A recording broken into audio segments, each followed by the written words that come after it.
want to open with a quote from Thomas Edison. He said, "The doctor of the future will no longer treat the human frame with drugs, but rather will cure and prevent disease with nutrition." Are we there yet? We're en route. So tell us about what you do at the Center for Integrative Health and Center for Integrative Nutrition. So at the centers, we have a broad-based set of integrative approaches to healthcare. The one that I'm particularly passionate about among all of these, well, I'm passionate about all of them, but particularly about nutrition and food as medicine. And we've been developing programs, clinical programs, research programs, educational programs, community outreach on all levels to try and really help create what we think is the medicine of the future, which is actually the medicine of the ancient past. Yeah, Hippocrates said it best, right? And Hippocrates probably learned it from ancient Chinese medicine and Ayurvedic medicine. So this has very, very deep roots. It's a perfect lead-in. Tell us about Ayurvedic medicine. I know you're a medical doctor, a Western medical certified doctor, but you also have a big focus on Ayurvedic medicine, and not necessarily everyone understands or knows what that means. So I did my medical training in the conventional Western medical model, and then got out into practice. I'm board certified in family medicine, so I practiced for many years and realized I didn't really have all the tools that I needed to help people. And my parents are from India, and so I knew a little bit about Ayurveda. You know, I thought it was kind of home remedies and things like that. And at somewhere when I decided to learn a different way of helping people heal, Ayurveda really resonated with me. It's, a mind, body, spirit approach to medicine. So it's a thousands-year-old health and healing system. So it's a very comprehensive healing system that incorporates many, many different modalities. But really the foundation in Ayurveda is that food is your medicine and digesting your food. And so, there are lots of quotes and different sayings in Ayurveda about how important it is to eat properly and have good digestion. And that's the core of your health. And then everything else is complementary. But it's a really rich medical healing system that's really based on prevention as well as the root.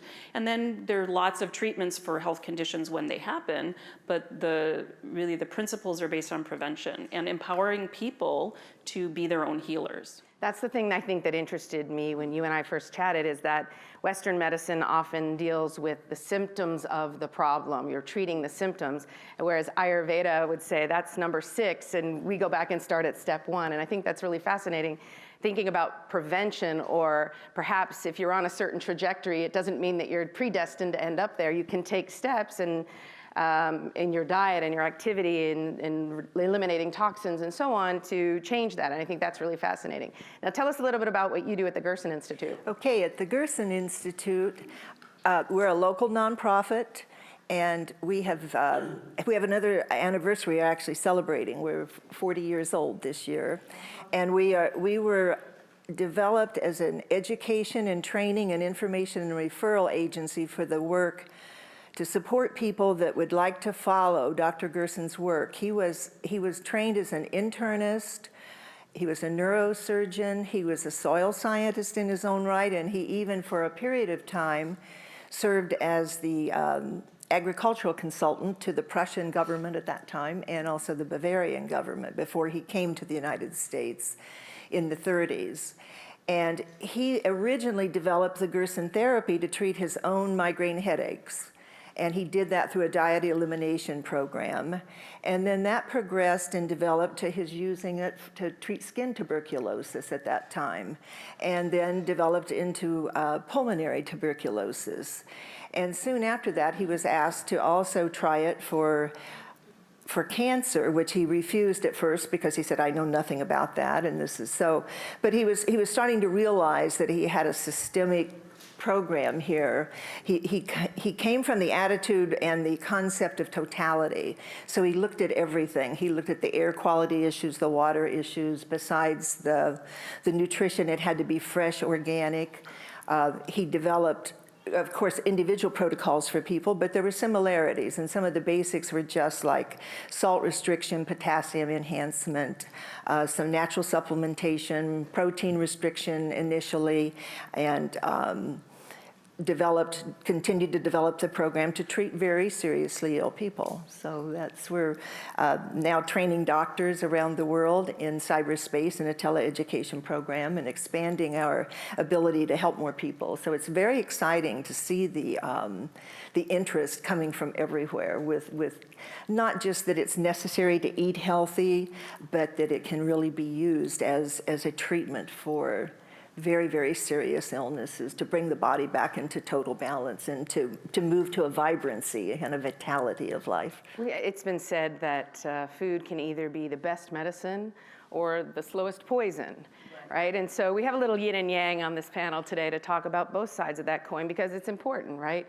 As we talk about what you should choose, maybe sometimes we have to talk about what you should not choose. And it may, and depending on the discipline or the focus, that answer may vary. But I want to use it as a segue to my friend Zen over here to talk about the work that you do, Zen. Oh, thank you so much. Well, I'm Zen Honeycutt from Moms Across America, and we're a national coalition of unstoppable moms. And our motto is Empowered Moms, Healthy Kids. And we raise awareness about GMOs and toxins, all kinds of toxins from all kinds of exposure.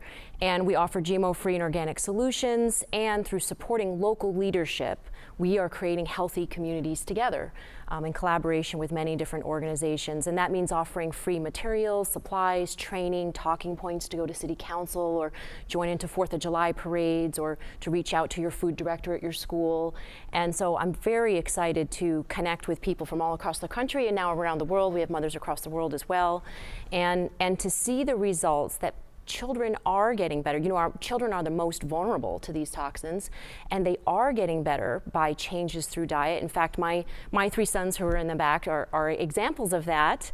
They had life-threatening allergies. My son almost died from pecans and the stuffing on Thanksgiving, and also autism symptoms, asthma, and autoimmune issues.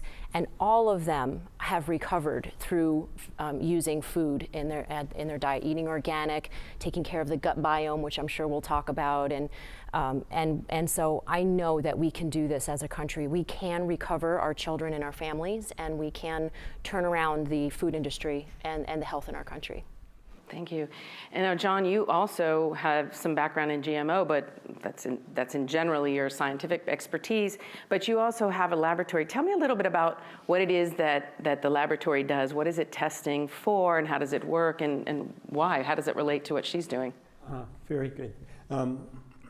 What the Health Research Institute is designed to do is to create transparency in the food system so that everybody can make better choices about the food they eat. That has to do with the good things, the nutritional aspects, and also the bad things. The pesticides, the GMOs, all of those sorts of things, the heavy metals that might be there. And so what we do is we carry out testing, which then is used by organizations such as Zen's and many others around the US to inform the public about these issues. And our belief, and we're very confident of this, is that when moms and dads have better knowledge about the quality of their food, they can and they will make better choices about what they feed to their families. And that is going to have a cascading effect all the way through the food system. It creates demand for better food, and ultimately farmers are going to need to figure out ways. They're very creative and innovative and ingenious individuals, and they're going to figure out ways to produce food without these nasty chemicals that harm our physiology, and produce food that is actually higher in nutritional value, because both of those can be really measured and connected with the practices of agriculture. So that's what we're working on: healthy soil, healthy food, healthy people. So we're dealing both with the soil microbiome, the gut microbiome, and sort of all of the effects that can have positive and or negative in terms of overall health. Now, since we're in the dirt, we ought to go to the farmer on the panel. Tell us a little bit about how you got into farming from your last career. So my name is Stepheni Norton. I'm the founding farmer of Dickinson Farm. This is nothing that my husband and I ever expected to do, nowhere we expected to be. if I follow my original life plan right now, I would be finishing up in Kuwait and heading back. So I went to a deployment just prior in our pre-deployment workups. I was on San Clemente Island and I got bit by a tick. Military medical system is amazing if you've been shot or have a broken leg, but anything else they really don't know how to deal with. So the medical system looked at me and said, well, you have a plane to catch and we have a deployment to go on. So 10 months in another country, I was at Guantanamo Bay dealing with the detention centers. There were days that I couldn't walk. If I stayed standing, I could stay standing, but anytime I laid down to go to sleep, I couldn't really move my body, and it just kept on getting worse and worse. I came home, and the attitude then was, now I could figure out what was going on. So I got bounced around to a whole bunch of doctors, and then finally landed with a misdiagnosis, which landed me with an amazing doctor. So I'm very thankful. I had a misdiagnosis of ankylosing spondylitis, and the attitude was, it's okay because it'll stop hurting when your spine fuses together. So we ended up with an amazing doctor here in San Diego who was considered the best for ankylosing spondylitis and was going to give me somewhat of a life. That day I could walk slightly, and I came in and he said, you don't have it. Pretty sure I know what you do have. We're just going to take some blood and we'll talk in a month. And in that month, I got married. We went on our honeymoon, and we'll get to it about a week after we get the diagnosis. And that day I was told, for the next 2 years, you're going to be in an IV chair. And we're going to start today. And I said, no, I'm on active duty military. I have to run up. I have to tell my unit, like, I can't do this. And the attitude was, you'll be here Monday or you'll be in a hospital. I had, my bacterial load was active. I typically in remission for Lyme, your bacterial load is about less than 200, and mine was 27,000. So I was a petri dish, undiagnosed in my tissues, my bone marrow. And we started IV therapy. And his thing, he's an amazing doctor, but he said, you're gonna be mad, you're gonna go home and do whatever sailors do, you're gonna drink, you're gonna smoke, whatever you're gonna do. But I'm gonna tell you, if you watch what you're doing and you don't inflame your body anything more than what Lyme is already doing, the medicine will work better, it'll work quicker, and you won't destroy yourself anymore, because I'm gonna kill your immune system, I'm gonna kill everything in you to get rid of this bacteria. So if you do this, it'll help you. And he's like, but take a week, be angry, I'll see you Monday. And we spent about 3 months dealing with, we did CSAs, we tried a personal chef, we tried all these things, and as a military family, we were like, we're gonna go broke, there's no way. My husband was on duty at nights and taking me to treatment during the day, and out of desperation, I was finally like, I said to my doctor, if I go vegetarian and just grow my own food, can I do that? Like, will you tell me, I don't know how to be a vegetarian, like, can you tell me what I have to eat to get through this? And his answer was, you think you want to spend your time not here growing your own food? And I was like, yeah, like that's completely rational. He was like, don't let her kill herself, do whatever you're gonna do. And my husband and my cousins and my dad built me some raised beds that I could sit on the edge of, and in the evenings and weekends, I grew my own food with no experience. I'm from Orange County, my husband's LA, and it turned out very well. You started a new program this year. We did. Tell us about Farmacy. I love this.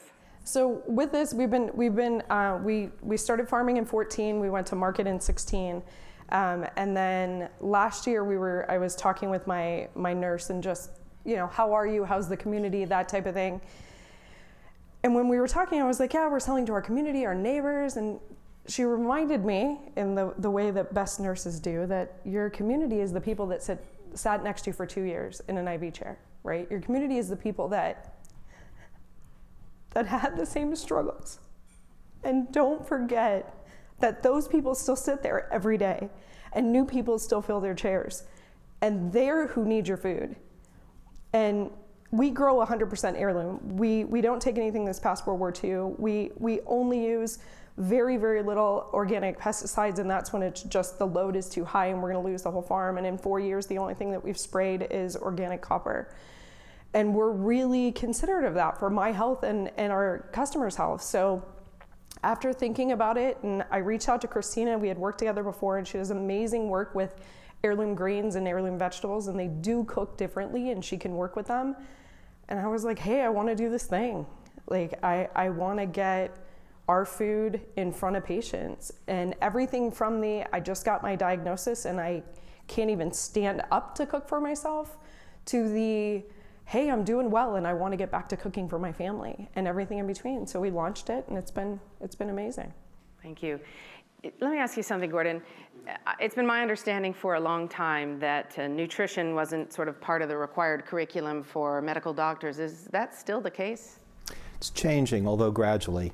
Seems a little counterintuitive. I'm just a layperson, but I mean, we got training in biochemical nutrition. You know, we all had to learn how to recite the Krebs cycle forwards and backwards, 16 times, but that has no clinical, practical application.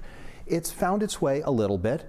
They're teaching maybe a little more about the epidemiology, the nutritional epidemiology of heart disease, diabetes, some of the chronic diseases. But so how food relates to those specific conditions. Yes.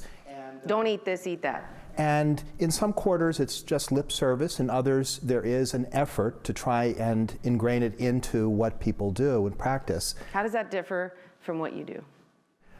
We are fully focused on using food either as an adjunct or as the sole therapy for any patient, for any health condition that comes in the door. You have something that I've seen, a pyramid of what's called, or what you call, the therapeutic order. Sort of, if most of us who've been to the doctor had a condition, we know that typically we're told to take this medicine and or potentially have this invasive procedure.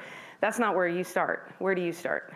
So years ago, when my dad was sick, when he had developed cancer and trying to find a way to help him, and his doctors at Johns Hopkins told my family that he would likely die in less than a year, I realized Western medicine didn't have the answer. And I just started searching, reading on the old microfilm machines in the bowels of Johns Hopkins Medical Library, and I came across... They still have those, they do, don't they? I'm dating myself here. Me too, it's okay. And my eyes bugged out when I read the story of a physician who had healed himself of advanced prostate cancer through a major change in his diet. And he was as skeptical as anybody, but he had this experience. And I found out about him, met a community of folks who were doing similar things. Part of me thought that, this is some kind of a strange cult that I'm slipping into, people who claim to be able to use food to treat all these diseases. And yet, when I started to change my own diet to have support from my dad, I realized, wow, I'm feeling better than ever in my life. And I then learned that all of the chronic health conditions that we're facing, the epidemic diseases as well as the chronic ones like heart disease, diabetes, and cancer, all have strong nutritional links, strong dietary factors. It seems that food is somehow involved with the top 2 to 3, killers that we know of, diseases. How's that differ, or is that similar to your work?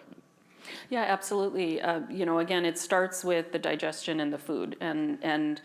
What about digestion? Because that's a specific focus in Ayurveda. Tell us about that. Yeah, it's very interesting because, although food is, the most important factor, and in fact, I think I had sent you that quote, there's an ancient proverb, and this is thousands of years old, that when the diet is wrong, then medicine is of no use. And when diet is correct, then medicine is of no need. So there is this philosophy that, you have to eat properly. However, and we see this quite a bit, there are a lot of people who are eating what's considered the right foods.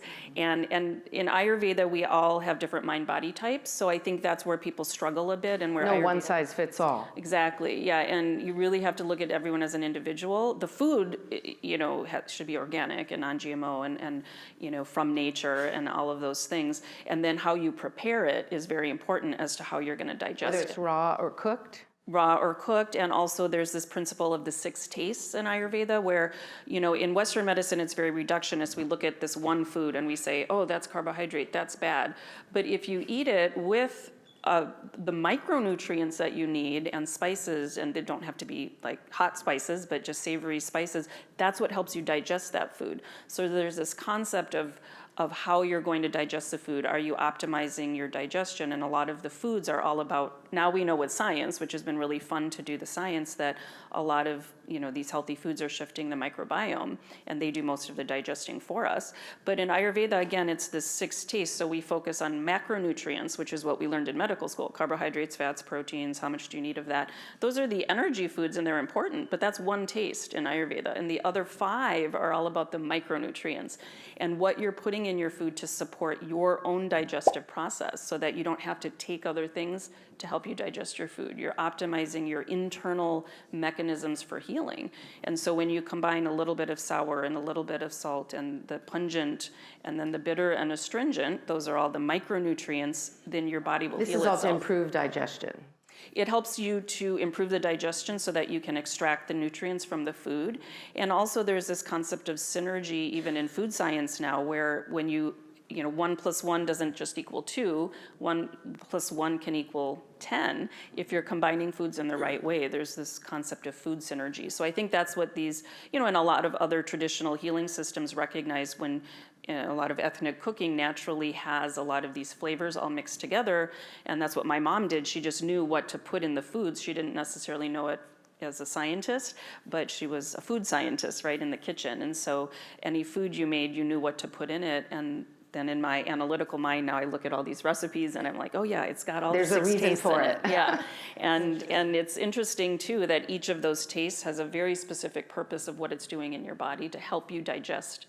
Because again, otherwise you can eat healthy food and still not digest it, absorb it, use the micronutrients the way they're meant to be used. And so it can be very complicated. It's a very sophisticated sort of science, but honestly, it's the easiest way I ever found to figure out how to eat. And so, and it's fun,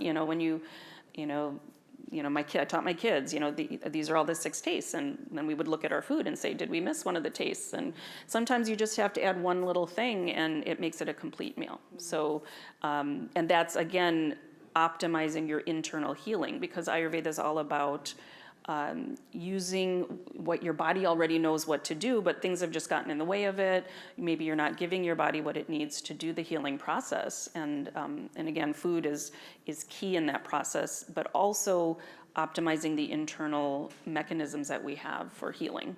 So Gordon and I talked a minute before the show. I brought a couple of kale salads, and I forgot that he had told me that it would be best to cook some of the kale. I could have 1 raw kale salad and 1 partially cooked kale salad, because a lot of people can't digest raw kale. I mean, I'm a big kale fan. I know no one likes to admit that. But then you had a very specific answer as to why it is. And so I was thinking about, as you were talking, that people think, I can't eat that good ingredient, but it might be they can't eat it raw or they can't eat it cooked. Tell us a little bit about that, because you were just talking about that earlier. This really gets to what Sheila was talking about, what Dr. Patel was talking about the digestion. There's a concept in Chinese medicine referred to as the digestive fire, and they call it Agni in Ayurvedic medicine. And it really is talking about the ability of the body to extract the good things from food, the nutritional components, the healing properties, and to expel the waste product, and to do that smoothly and easily. And when we get sick,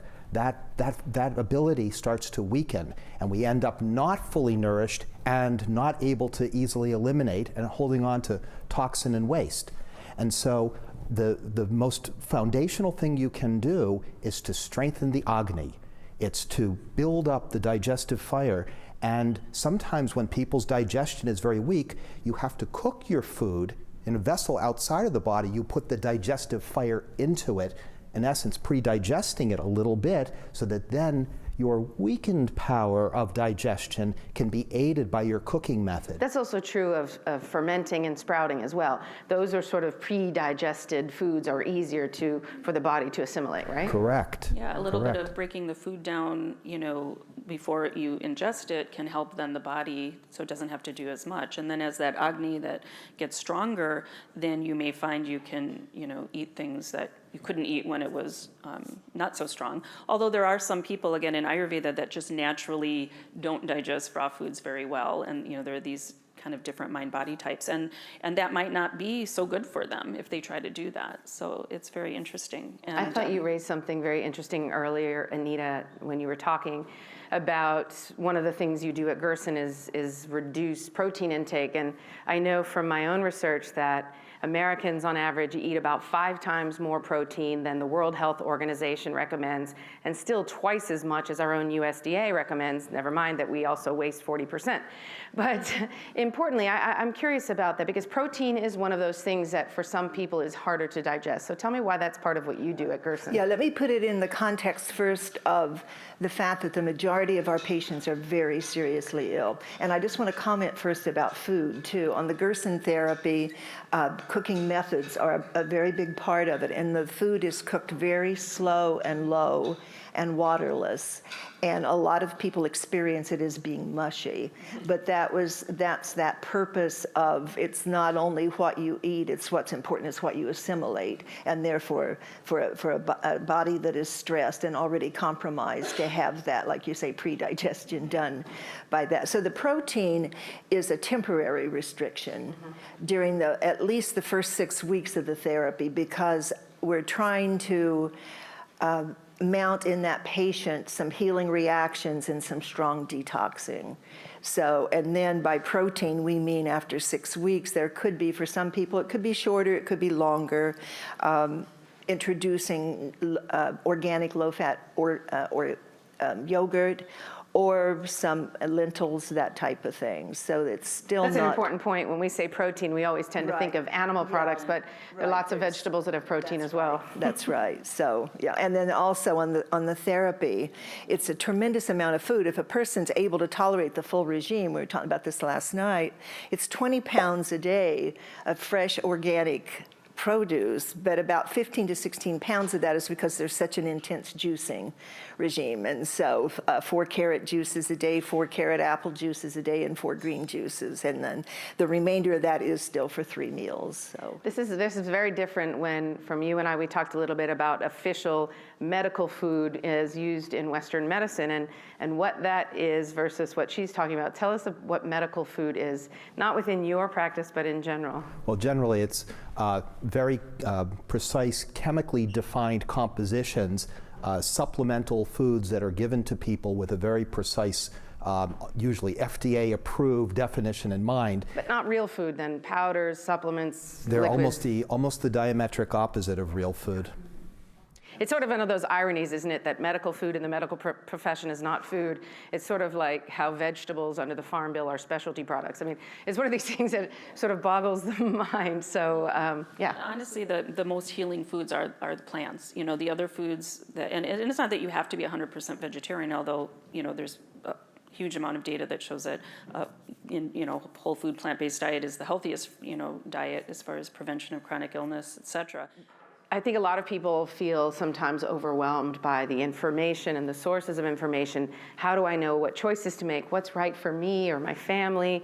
And is there an easy fix or an easy source? Where does, and anybody, please, where does one go if they say, I want to do the right thing? And we're not talking about diets and short-term restrictions, except maybe in the case of fasting, but how do I know whether I'm eating the things that are good for me or bad for me? Yeah. Well, it is so individual, because, for instance, I was directed to the GAPS diet when my sons had severe allergies, but one son was allergic to eggs, the other son was allergic to nuts, and the GAPS diet has a lot of almonds and eggs, and so that just wasn't going to work for us. So I first looked at eliminating the processed foods, taking things away, right? The processed foods, the sodas and the chips and all of the processed junk foods, and adding in fermented foods, because that's something I could easily do. And with the fermented foods, I had to give some gold stars for a little bit with my son to get sauerkraut into him. But after a while, it became a habit at dinner, yes. So they are used to now eating sauerkraut with dinner almost every day. And 1 tablespoon of sauerkraut has 1 trillion good bacteria in it. And that's a shift for a lot of Americans to think about. We think of bacteria as a negative thing. And we really do need to reintroduce this idea of the bacteria and the microbiome being our friend and something that's necessary to take care of. So I like to think of, okay, first, the easy step is to get the junk out of the house. And if there's a parent out there that says, well, but my kid will only eat, these foods, well, that's because you're buying them. I like to start with what's replacing their favorite foods with something that's healthy and adding in the fermented foods to help the gut. Right, and you can also add them in small doses to a meal or a dish they're already used to. And you can sneak them in a sandwich. You can do all kinds of things that are fermented. You have sneaky tips on your site. Oh yeah, kefir cheese and yogurt, organic yogurt, things like that they do like, that they will have. You can sneak some good fermented food in there. There's an organization locally, Olivewood Garden, and they bring students in to plant and then harvest produce, and then there were a group of volunteer chefs, and I helped on many occasions, and we would teach them, would prepare a food using that vegetable they had just pulled out of the ground, and a lot of the kids, didn't know the vegetables and didn't really want to try it. And I remember one of the chefs, Julie Darling, would always say there was a one-bite rule. You had to take one big bite before you were allowed to say no. And I always think of that when I try to, usually it's my husband, try to ask him to try something that might be green or, has kale in it. So, the one bite rule. And then usually if you've done your job well, then they'll actually like it, much to their surprise. I wanted to ask you something too as a follow-up, because some of your work has been really focused on gene expression and how that's altered by food, by toxicity, as well as obviously more recently also meditation. But as we're talking about the way food, affects us, most of us think, calorie in, calorie out, fat, carbohydrate, protein. We're talking a little bit about within the family of carbohydrates, there are better and worser, okay? But tell us about, but that's just for this moment, I think, oh my goodness, should I eat the Cinnabon or the oatmeal? But more specifically, you talk about how, okay, sorry, I failed, dang. No, but you talk about how it's not just affecting you at this moment, but in fact, how genes express themselves, and this creates a trajectory. And explain that a little bit for people like myself who are not science people. So think about food as being not just those macronutrients, the protein, the carbohydrates, the fats. Think of them as intelligence, as information that influences your physiology. And so food has that energy and protein building value to it, but it also has this ability to give your physiology signals, move the physiology's functioning in a better direction.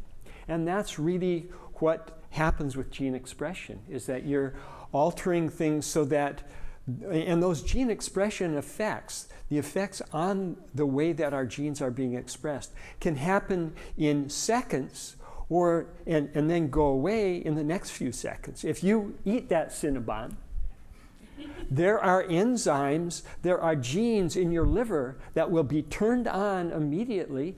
You will produce enzymes that will allow you to deal with that Cinnabon, okay?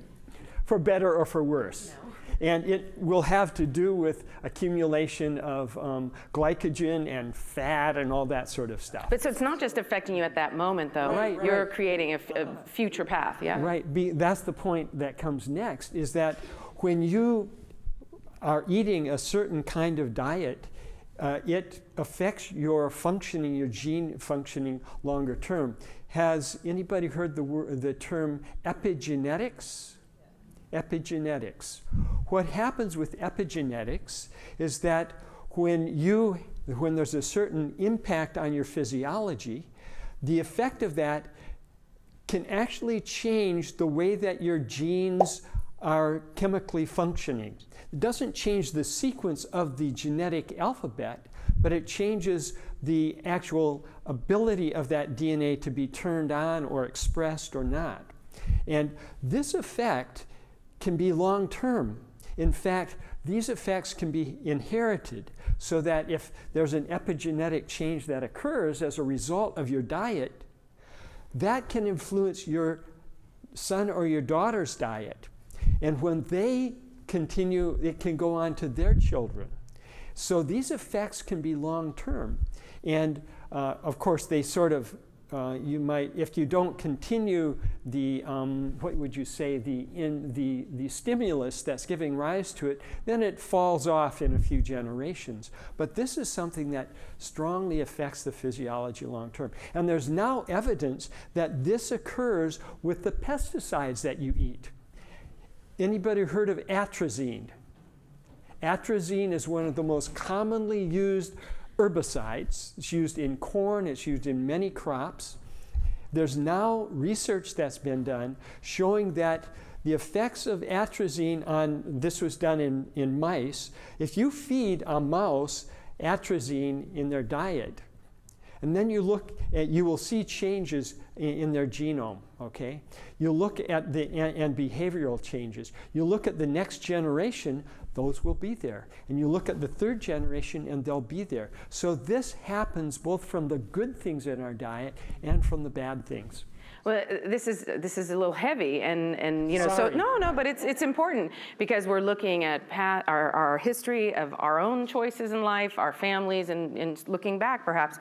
But what's really great about food as medicine is that the choice to change that trajectory can happen as soon as the next meal, right? So that's a beautiful thing, and so that's what you really focus on, right? How, and you as well, like how to flip from and avoid some of the toxins, both in the food, on the food, or in the environment generally, and or how to counteract that by limiting those toxins and choosing food for health. And there's studies that show that within 1 week, 90% of the pesticides were reduced in a family in Sweden that went organic, and within 2 weeks, 100% were out of their system and out of their body. So it can be done very quickly. Now that's very encouraging, I think. Yes. That's the beauty of it. Maybe you don't know exactly which foods are right for your dosha, for your body type, and you might want to do some research online or go see a professional. But what you do know is if you can avoid the bad and shoot for the good, then you're on the right direction. What you were just describing, Zen, what that says to me is that we have a profound ability to change our health, and that probably the most important thing is not even worrying so much about pesticides or contaminants, but just simply choosing healthy food, because it will be restorative, not quite overnight, but almost so. Within a week, 2 weeks, we see changes in the pattern of the gut microbiome in a matter of days. And we can influence this. They did eat organic, though. They were purposely avoiding pesticides. That Sure. family, yes. Sure. Oh, I'm not advocating that people continue eating even plant foods that are contaminated. Okay, great. But the thing is that just simply stopping that and replacing it with healing foods that help to bind and take toxins out of the body and replace them with really good things can have a profound, almost overnight effect.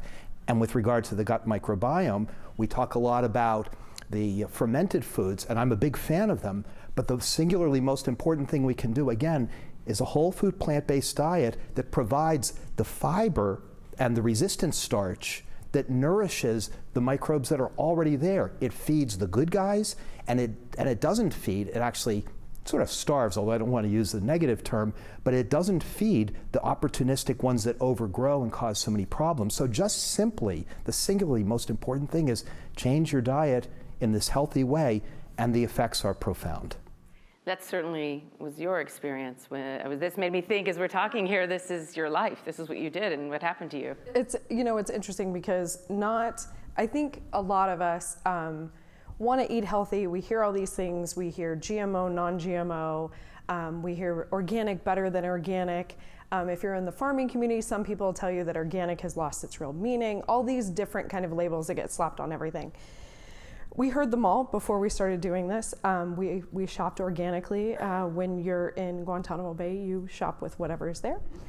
So it's a little different, but when we even started growing, farmer's market. Yeah. We just got our seeds from the local seed store. I mean, didn't really pay attention to how they were grown and where they came from and whether or not they were manually hybridized or any of that. And we were growing, and I was having responses to corn, which I'm a California kid. I mean, 3-rolled tacos are like a part of every college year. And I was having this like severe reaction to corn. I would have a mini seizure, my face would tick, and we're talking very quickly. And then the next handful of days, all my joints would be really sore. I'd have trouble walking again. And it took us a while to figure it out, and finally I did just a sensitivity test, not necessarily an allergy test, and it was showing up as like number 1, then those corn and plums. And my thought process was, you can't not eat corn in the United States. It's in everything. It's in your medicine, it's in makeup, it's literally everywhere. And we tried it, and we were getting the medicine I had to take compounded, and wasn't making a difference. And for me, when we talk about making these changes, there's kind of there's the perfect world, right? And then there's also I'm already overwhelmed. I have a diagnosis. I'm just trying to keep my life in order. I just need to know what I have to do today to make sure I get to tomorrow. And then I'll figure out tomorrow, right? And for me, corn was the thing that I was like, this is absurd. I don't know how I'm gonna do this the rest of my life and really just live, right? So I took some time and I read a lot about heirloom and heirloom varieties and how that people that were having sensitivities to even wheats, that they were able to eat heirloom varieties and not have a reaction. So I convinced my husband to listen to me, and we planted a small patch of heirloom corn. And when we were harvesting it, my dad and I were standing there and we peeled it, and Mike stopped me. When I met him, he was a paramedic, and he's like, my job here is to save you. Like, that's my job, right? I wear a cape, my job is to save you. If you have a reaction, I don't ever wanna hear corn again. Like, suck it up, like, we're done. And Dad and I sat there and pulled it off, and we're eating sweet corn, just standing there and no reaction. And literally within the next 2 weeks, we pulled everything out and we converted 100% to heirloom, because it took it from, I'm not a scientist, I don't have that background. It took it from all this stuff that we hear, and this group says this and this group says that, and it took it from this anecdotal, I don't know who to believe, everybody's arguing, to the like, I can tell you if I eat this, my body literally physically reacts in a way people can see, and it's negative, and if I eat this, it doesn't. And that's that change that even with organic, it's one step further. And the hard part with organic is, for a lot of years, all of the genetic testing for GMO was too expensive for these agencies to even be doing it. So you have grains that people are saying they're organic, but depending on when you kind of made that transition, California Organic Cert, I've spoke to them just this past year, and they said the tests are cheap. They test every time grain comes into California, because that happens to be a big thing that's genetically modified, that they're actually testing it.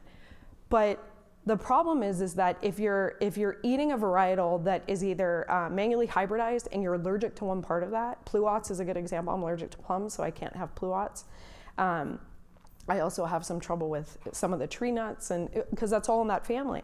So if it's hybridized with something to give it a better shelf life or to give it a different flavor, and you don't know that, you're gonna have a reaction. So for me, going completely organic or completely heirloom was the change that made the huge difference. And trust me, like, as any normal, we have people that say like, oh, and let me guess, Amazon's never at your house, and like, you don't use toilet paper, you use cloth, and just all this crazy stuff, right? And I was like, no, Amazon's on my house every day. It's the cheapest way to run a farm. And I still eat food that's not heirloom, right? Like, that's life. But I can tell you, I can walk and I'm not twitching and I'm not lifting my legs at the end of the day when I eat the way that I know my body needs me to eat. This is something, oh, sorry, go ahead. No, I was just going to say, you bring up a really interesting point that we're always trying to get people to, you can give people guidelines because we have some information about, general principles, but it's about listening to your body.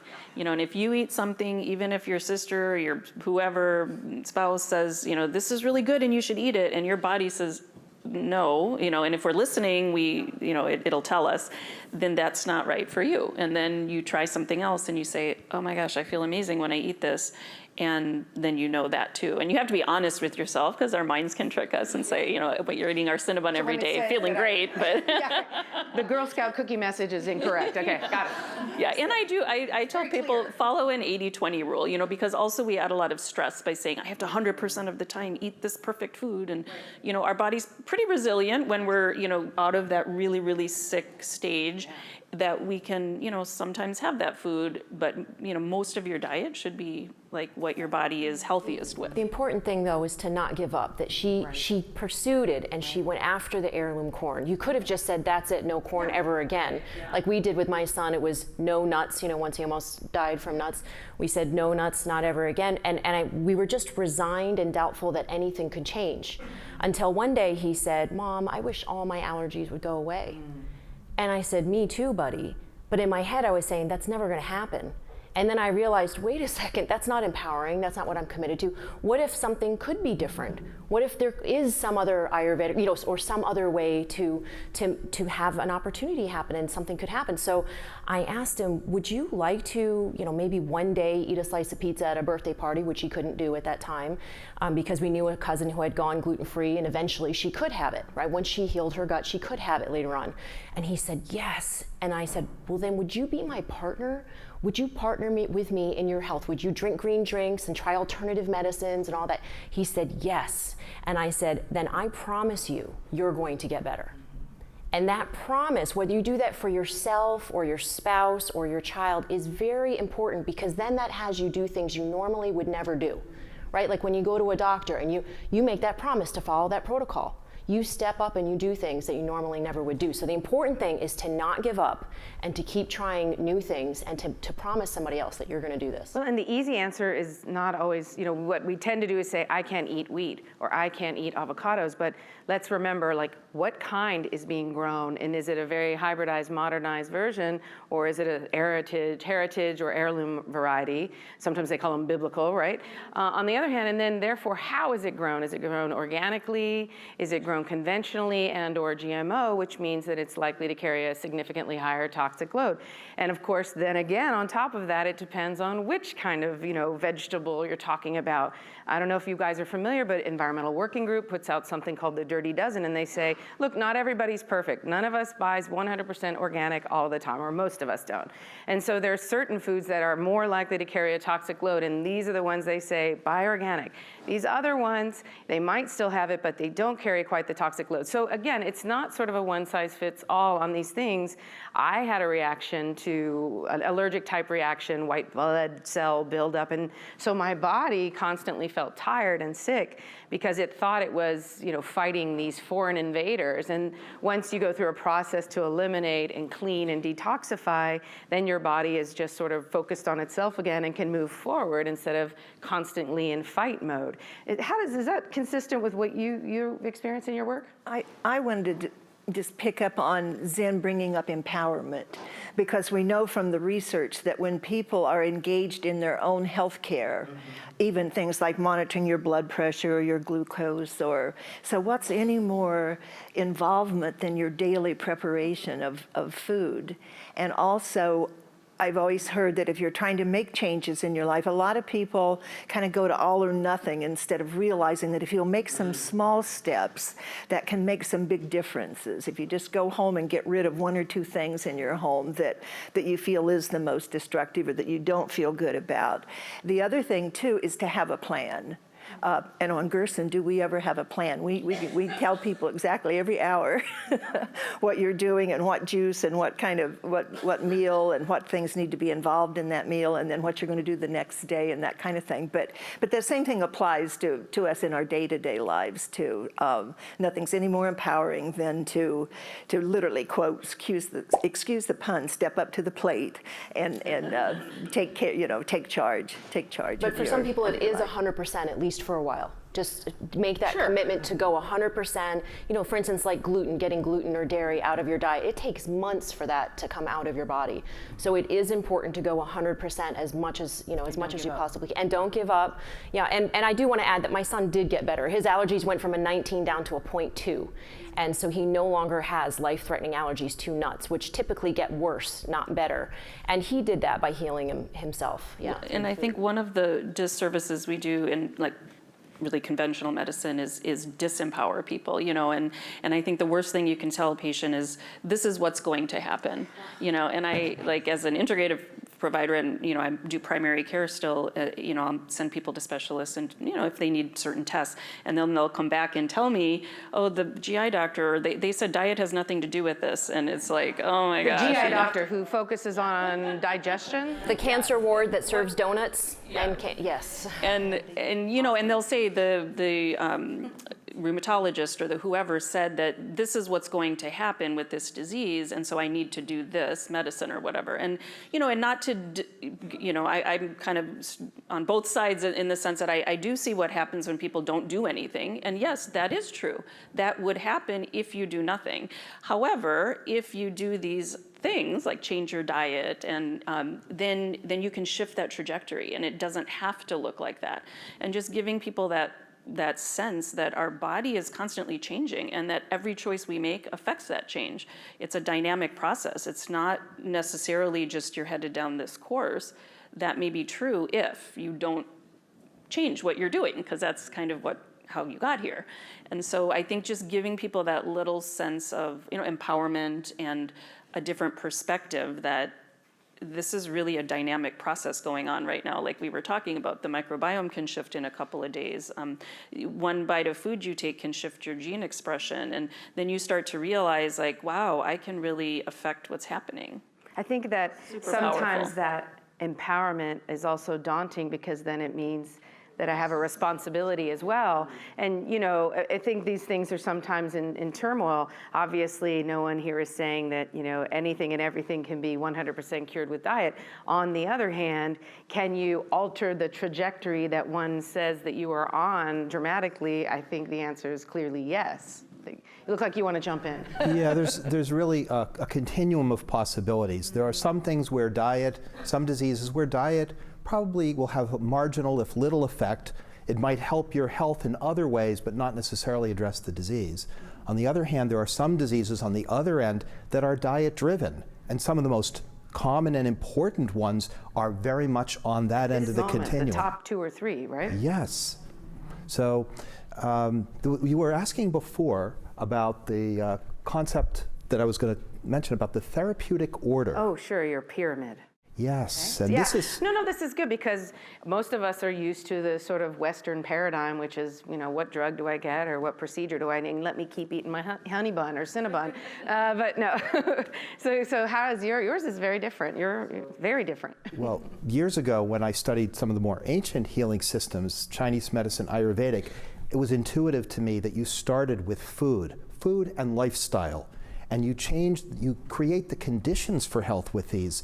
And then only when those aren't sufficient do you then go up sort of the ladder or the pyramid toward increasingly invasive kinds of things.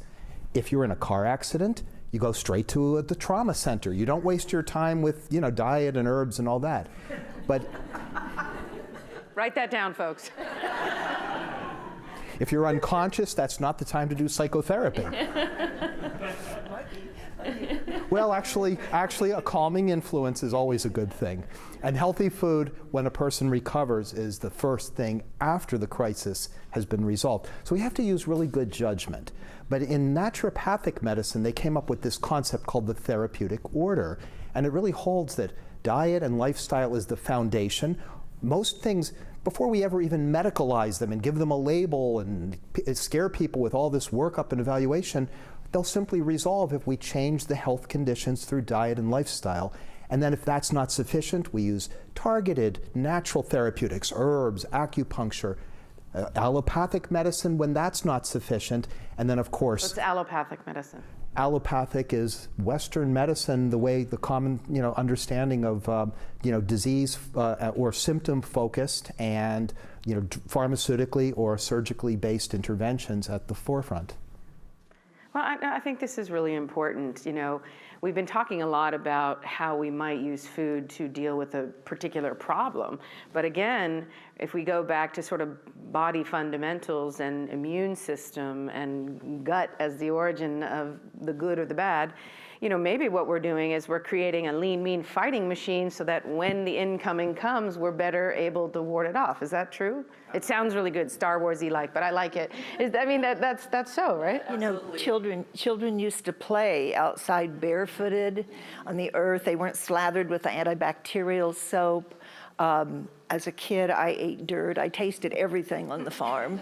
My mother would wait. She'd see me coming down the lane, and she'd wait with a garden hose to hose me down so that I could go in the house, because I would step on anything. I tried to drink water out of the dog's bowl. Those kinds of exposure to just what we're talking about. So, and as we know now, it's as in the soil, so in the gut.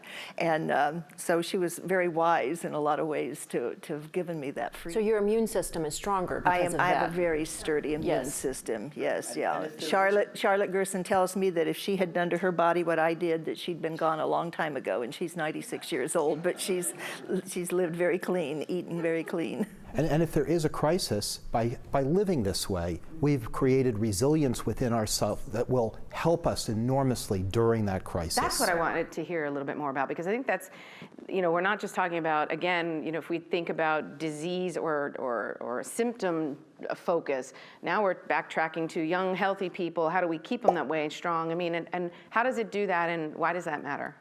Well, we really need to start with how we educate our children. Start with what we are feeding our kids. Maybe that's the singularly most important thing or place to focus if we want to build a healthy population, healthy society. So they have healthy habits of their own. And so that for them, they know what a vegetable is, they know where it grows, and then that helps them develop their intuition about how to heal themselves or what they need to do. And I think that ties in just lifestyle in general. Like, are you taking your kids outside, or are they inside all the time, or and then is there just overstimulation, and stress is a huge factor with digestion, and how you digest your food really and your slows it immune down, system and everything. So when because we teach meditation and lifestyle in addition to food. Like, food is a big component. And again, when you're doing all of these things and you're reducing the stress response and you're connecting to nature and all of these things and teaching your kids how to do that, then, again, sometimes things do happen, and we do need medications for things and certain people. But your body's going to be able to use anything you give it in a much better way when the foundations are there. It's important to trust your children too, that they can do much more than a lot of us think that they can do. For instance, my middle son had autism symptoms when he was about 8.5, a sudden onset of autism symptoms, hitting and yelling, and grades dropped, from A's down to D's. And it was not like him. And so I took him to the doctor, and he tested him for fungus and bacteria in his urine. I said, why are you testing for fungus and bacteria? He said, because oftentimes the bad gut bacteria can lead to inflammation in the brain, which can lead to behavioral issues. And I thought, wow, that's what glyphosate does. That's what's in Roundup that's sprayed in our food. And it occurred to me that son was eating wheat, which is sprayed with glyphosate or Roundup as a drying agent. It does not wash off. And not even GMO, just conventional. Yeah, it's not GMO. It's so wheat, legumes, beans, peas, tea, sugar, oats are highly sprayed with glyphosate as a drying agent if it's not organic. And so he was eating this, gluten food, because my other two sons were gluten intolerant, but he was not. So he was the only one that was eating gluten. And at that time we tested, again, very important, we tested his urine, and his urine was 8 times higher of glyphosate levels than was ever found in Europe. And so there was Roundup in my son. And we realized that we needed to go strictly organic. And he needed to not eat sugar. And this was between Thanksgiving and New Year's. And he promised to do that, and he did that, and we went strictly organic, 100%. Even like the canned chicken, we had to get that out because that's not organic. And we did put in probiotics and colloidal silver. We did have to do a compound antifungal medicine, but that was $650 a month. So when people tell me they can't afford organic, I remind them the cost of medicine. It is much more expensive. And then within 6 weeks, we retested him for glyphosate. His levels were no longer detectable, and his autism symptoms were gone and have never come back. But he did that also by not eating sugar. He made that choice, and we trusted, that he would do that in partnership with him. And so I think we need to trust our children and our family members, even like if you have a mom or a dad that you're like, oh, they're never gonna change their diet. Don't do that to them. Show them the movies like GMO OMG or Genetic Roulette, or there's a great movie out now called Modified. There's a new movie called Secret Ingredients. It's all about people healing through food. There's a movie that's coming out pretty soon called Food Cure, right? So there's great educational tools that you can use out there. Just have faith that they will be inspired by one of them. I'm glad that you mentioned some of the desiccation and the use of glyphosate in that process, because I think a lot of people assume that Roundup is only associated with GMO crops and not conventional crops that aren't, haven't been modified to withstand the spraying. But all of these grain crops get sprayed at the end for desiccation. And interestingly, if you're not aware, you can look at Food Democracy Now! Did some testing of basic breakfast cereals. And one of the things that for me was most horrific was to see that of all of the cereals they tested, the one that had the single highest residual rate of glyphosate was ordinary Cheerios. And I think to myself, what is the one food that every parent in America carries around in a small, Ziploc or Tupperware to feed to their child? It's Cheerios, and that has a really high toxic load. And so there are some foods, and that's one of them that, you really may want to pay attention to eating organic if you want to reduce that toxic load and how it might affect you. And it's very important also that vegan and vegetarians understand that hummus and chickpeas, garbanzo beans had the highest levels along with wheat. So if you're feeding your child a plate of chickpeas and hummus and they have oatmeal for breakfast and then they have buckwheat noodles for dinner, they are eating the highest levels of glyphosate exposure that you can possibly expose them to. So unless you buy organic. Unless you buy organic. So it's very important to not just be vegan and vegetarian if that's what you're doing, but to also purchase organic food in order to avoid glyphosate. I think it's also important to not put the focus just on glyphosate. I'm not saying it's a healthy thing at all, but the same kinds of dietary changes that will reduce glyphosate also change the food in many other ways. When you're eating refined products, they have 1,000 things, including glyphosate perhaps, but also many other negative attributes. And so we can't just pin it on the glyphosate and say that's the evil thing, because we're like the 7 blind men with the elephant and saying it's just the trunk or it's just the tail. We really need to think about, and not even focusing on villainizing things, but on focusing in a positive way on what we want to move toward. And I come back again, like a broken record, to a whole food plant-based diet, not a refined diet, but one that has intact kernel whole grains, not villainizing them because, they may contain gluten or they may contain, glyphosate or whatever, but because they are rich in healing properties that nourish the microbiome from underneath, create that balance, create good gut-brain connections, activate genes in the brain, change the expression in the brain that code for neurotransmitters that make us happy, reduce our stress, reduce our anxiety. So changing the dietary pattern in this way, I think is really that. I want people to focus in a positive way on what they can do to help themselves and not just stay on the edges of the grocery store. Yes. Can I just touch on? I agree with you. It's the foundation. But in this day and age, we need to look to these indicators of impurity in our food. And we look at glyphosate as being an indicator of other things. In meat products, there are also indicators, a few things that you can measure easily that are indicators that you don't want to eat that chicken. You want to eat another one. And it's critical that people be given the ability to make those choices. And Zen talks about glyphosate because that's been an indicator that's made a big difference for her family. But we need to go deeper than that. And we need, in a way, what we're finding in our work, because we've tested hundreds of products at this point, and what we find is that the difference between conventional and organic is striking. And so by making the choice of going organic or growing your own, and especially even going to the ancient varieties, making that choice, however you can personally make it, has a huge effect. And so we can then, from that foundation, begin to make good choices about what we eat in there. It's very important to avoid these things. I hear and I agree with what you're saying, John. My concern is that if we focus just on the negative thing, like, stay away from that in a kind of phobic way, and we don't put equal or greater emphasis on moving toward healing foods and thinking about the richness and focusing on the diversity of taste and the balance of the foods and understanding how the healing properties within us, we're going to compromise our ability for self-healing. So yes, you definitely want to understand the toxic load of foods, and I'm not advocating them in the least. If anything, that's one of the first things I warn people against. But but I think the emphasis needs to be a positive one, an affirming one toward life and foods that are rich in life energy. This is always an eat this, not that kind of dialogue. And, you know, this is a bit of a yin and yang kind of conversation. But of course, we're talking about all the things that you should eat and what they do to the body and how they can create a stronger immune system and how they can deal with even specific ailments and so on. You can get down into the weeds, like here's a food that's good for the brain or the liver or has great numbers of lysine. Great. Or you can sort of focus on, you know, Michael Pollan, eat food, mostly greens, not so much. I mean, sometimes, like, I always come back to that again and say, you know, that's sort of the fundamentals.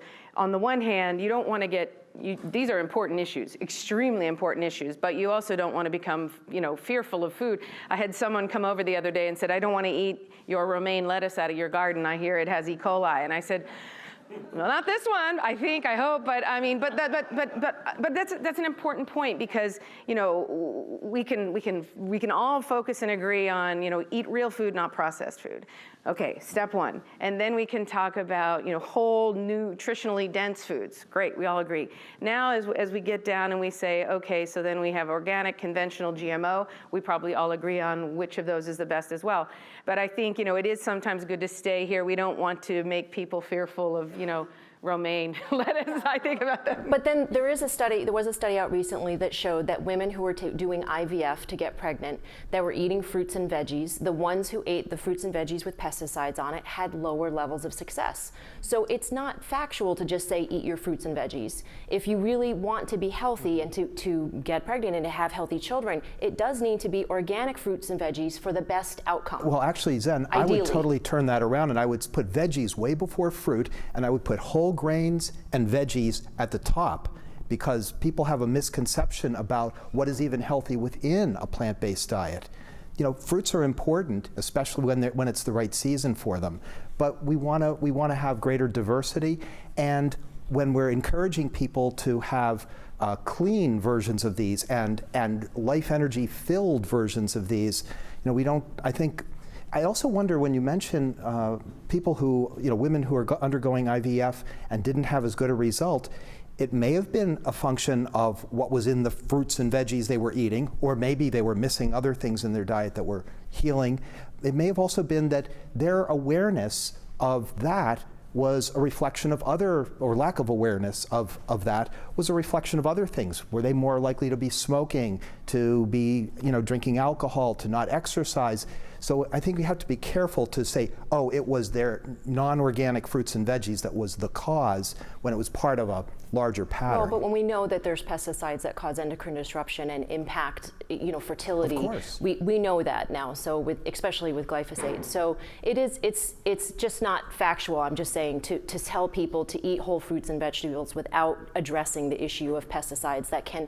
I mean, we have 1,000 endocrine disruptors in the United States. Sweden allows 3. These endocrine disruptors impact fertility, sterility. We have, you know, a sperm quality level of men now is 50% of what their grandfathers were. We have an issue in the United States, and it is primarily stemming from, I believe, and many doctors believe now, the toxic burden. And that toxic burden is primarily introduced through our population through the food and the water.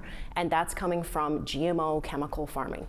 And other sources. I mean, there's others too, but that's a primary The point one. is, I think the point that he's making, and you guys actually are agreeing, but it's just that as a legal matter, you can't point to a single cause in most instances, because our toxic load comes from a variety of sources. Those are 2 big ones, but there are others, you know, and it's one of the reasons why in the law it's often hard to prove these kinds of cases. As a scientific matter, as an epidemiologist, I know that we have to be careful when we assert this is the cause, that's the effect, when there are multiple potential causes that are associated with one another that go together, and so we really don't know. I'm not at all arguing for GMOs or for toxins in food, quite the contrary, but to say that's the cause, that's the effect, I get a little concerned, and I think we may weaken our argument or the force of what we're arguing for, because people can find, you know, the potential flaw in the reasoning and then dismiss everything else we're saying. So I want us to be really strong in our arguments and really grounded. And that's. Can I put out a unifying concept that we should be going for nutrient-dense foods that are toxin, lacking the toxins. That you put Lowest those two toxic things load. together, and then you're in good shape. And if you look at, and the key thing, it's easy to say, yes, foods that are infused with nutrients, and we want all of that. But for the mom or the dad, it's, well, where do I get those? How do I tell if this zucchini is better than that zucchini? You know, and no, let me finish. The key thing there is that we do have some indicators. There is quite a lot of research out there indicating that organic is more nutrient dense than conventional. And also that organic is lower in these toxins than conventional. And so it's pretty illogical to use that as a big guide. It's not enough. It really isn't. And this is what you experience. Well, I just Mm-hmm. want But to go it's back a to what I good- said a minute a ago good about place the to Environmental start. Working Group study and what they have on their website, which is, look, I think we have to be honest. I think in a perfect world, we eating organic 100% of the time, and some people are, but not everyone is, and maybe not everyone has access to that. So for the majority of people, it's certainly in some areas, let's talk about those things which we should most avoid, and that includes certain foods over other certain foods, but most importantly, it's processed foods. So let's go back to whole foods and talk about how whole foods, nutrient dense, is the way to sort of create this. I want to add another attribute though, and that's what's in season, what's growing in our own backyard. Because if we understand that we're eating with the seasons, because if we eat locally, we're going to be doing that more or less, and we understand that plants have life energy and intelligence, we also understand that that changes over the course of time, over the course of a year. The life energy of plants, where is it in the winter? It's down in the roots. The leaves have come off. The sap has gone down.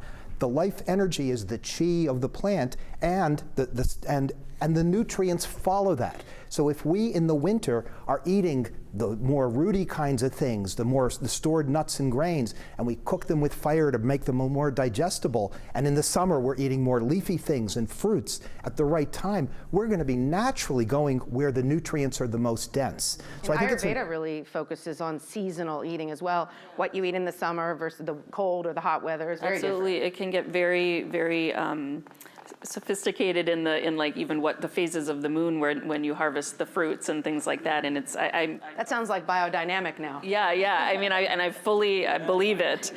And you know, again, just to speak to the whole conversation, like the thing I love about Ayurveda is that you're always going back to the basic principles, and the basic principles, you know, and like when we do detoxes and cleanses, because we, you know, even despite our best efforts, we are exposed. We live in a world that in Ayurveda, whatever's out there is in us as well. Like you were saying, your son, you know, we all have these chemicals in us. And there have been studies where we could draw the blood of everyone in the room, and you're exposed to things you didn't even know were in you, because anything that's happening out there is our body. In Ayurveda, that is our extended body. And when you start talking about that, I think it brings a little bit of social consciousness and social awareness to supporting organic and supporting, you know, how we're treating the environment, maybe not necessarily for a selfish purpose, but kind of in a way, because that is our body. And so that's going to affect us. So, you know, when we're cleansing, we say we're doing two things. We're taking out what isn't serving the body, and we're bringing in what it needs to heal. And so, like, those are two really basic principles. And that's, again, speaking to all of this, is we want to remove what's not serving us and what's creating disease and blocking our natural pathways, and we want to bring in nutrient-rich food that's natural. So we always go back to nature. So again, whether it's the cycles and the seasons, or whether it's producing food as naturally as you can, meaning not putting man-made things on there, you know, these are like the core principles. And, you know, like if you can just have that in your awareness and just be aware every time you're choosing food, you know, chances are you're going to be much more on that side of making the best choices for your health, you know. I think as a culture, we tend to be, and San Diego is great. We have a lot of farms here. More farms per capita than anyone anywhere in America, folks. You can go to a farmer's market, I think every day of the week except Monday is how, last time I read it. I think Monday is the one that has the least. There's even a is on farmer's Monday. market here on campus, just down that grassy area. So we have that, but we're also culturally really disconnected from our food, right? We don't know our farmer. We think local means California. So if I'm gonna get carrots from Central California and that's local, but I can't get grapes from Baja because that's out of country and that's not local, we're disconnected. We're missing something major. When I have people ask me when we have figs ready and they say, how many days do I have to wait to eat these? And the first time I was asked, I was like, what are you talking about? You eat them whenever you want. And the answer was no, I always get them and they're hard and I have to wait till they get soft. And I'm like, oh, by the way, figs don't ripen off the tree. They're going rotten, eat them. Like we're disconnected from that. It looks similar. So, yeah, texture is kind of different, but we're disconnected from that part of it. And then there's also some information that's been out there that says like, millennial generation is the generation that has, it's something like less than 30% actually know how to cook. And there's no desire to. So it's not like they're refusing, it's just that there's no desire to. It's a different kind of generation and they're not doing that. All of those things mean that like it or not, we're falling on processed foods in some fashion. They may be better processed foods because they're organic, but that part of it, if all people could do, and we have, I still go to treatment every day. I'm back in treatment. I was in remission for 18 months. I started back in treatment actually the day Christina and I launched Farmacy, which just was the most ironic thing in the world, but I was there. So I sit and get significantly less medicines than I did the first time around, actually very, very little.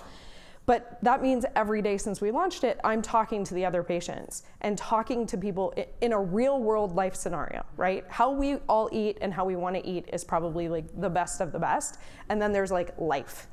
And their answer is, I don't know how to cook that. I don't know how to break down garlic. I don't know how to make yogurt. I don't know how to do all of these things. So if I could make that one change, right? So if I could get rid of the 12 items that I should never buy conventional and only buy organic, what are those? And so I agree with that. I agree that there's like these baby steps that have to get there. And then you realize things like you eat a tomato that's from your local farmer and that's the best tomato that you'll ever have. The ugly one that's got appendages, you know. And right. And those are, and to me, those are the like instant gratifications, right? Like, so you have somebody that goes, well, I get this and I'm used to getting that, or I always just get whatever yogurt and it says organic and it's okay. And then they start to kind of go more to those whole foods and they're like, oh, I can actually make yogurt, or I can make my own pasta sauce and get closer towards that. I think part of what's needed here is to draw on both sides of the brain. The scientific reductionist side is very important for making sure we're doing things carefully, but we also want to unleash the artist, our intuition. We want to get in tune with the natural rhythms of nature because that's telling us where the nutrients are. It's not one juxtaposed against the other. It helps us to understand and to deepen our healing. Well, we're about out of time, and I just sort of want to close with a final thought. It's something my husband often says, there's a lot of information that's been imparted today from the sort of 30,000 view perspective and down into the weeds on the positive and on the potential negatives. And I guess he likes to say that you should never let the perfect be the enemy of the good enough. And we all have to make the steps and take the steps that we're ready and able to make at this point in our life, and hopefully heading toward perfection and on a right trajectory. But we all do the best we can. Listen, keep this conversation alive. We will continue to engage. We'll bring in the panelists, just hashtag Food is Medicine on Twitter and or Facebook. And we want to keep this going because I think this is fundamentally the most fundamental building block of our own health. And as it turns out, the health of our communities and the environment. Thank you for coming. Bye-bye, folks on Facebook. Thank you so much for watching this video. Please subscribe for more, and don't forget about the epic plant-based nutrition course giveaway that we're doing in collaboration with Cornell Nutrition Studies. Everyone strives to live the happiest, healthiest life they can. But for the vast majority of us, something seems to be missing. At the T. Colin Campbell Center for Nutrition Studies, we get it. Because if you aren't taking advantage of the benefits of a whole food, plant-based lifestyle, you're not getting the full value out of life. The vast majority of the people in the public are really quite confused about this topic of nutrition, which is pretty sad, because now we know that nutrition ought to be the premier biomedical science of the future. You could be feeling better, living longer, being kinder to our planet, leaving a better future for the next generation, and more. That's why Dr. Campbell felt we needed a way to teach people the real science behind nutrition and how it affects our bodies, an education even most doctors rarely receive. I thought the program was fantastic. I really loved it. You absolutely do not need to have a background in nutrition to take the class. I think that the information is very easy and accessible for anybody that's interested in learning about plant-based nutrition. But the question remains, what exactly is it that's missing? If you've ever tried to understand nutrition, then you've seen the vast amount of overhyped, conflicting information out there. What can you believe? Our plant-based nutrition certificate program was created by the world-renowned Dr. T. Colin Campbell and his staff, in conjunction with prestigious online educator E. Cornell, to be scientifically based, easy to understand, and incredibly accessible. It's a 6-week, 3-part education on everything from how food is affected by big business to how an optimal diet can help prevent or even reverse chronic diseases like diabetes and heart disease. And all that happens with plant-based nutrition is that the benefits improve with the passage of time. And perhaps the most important thing of all is that the patients are empowered by the knowledge that they are in control of this disease that was destroying their lives. Amazing, isn't it? That the key to good health is never further away than the end of your fork. And yet so many people feel it's an unattainable dream. It's not. And with the understanding you'll gain from our program, you'll have the tools to help yourself and others stop wondering what's missing and start living healthy, happy, whole lives.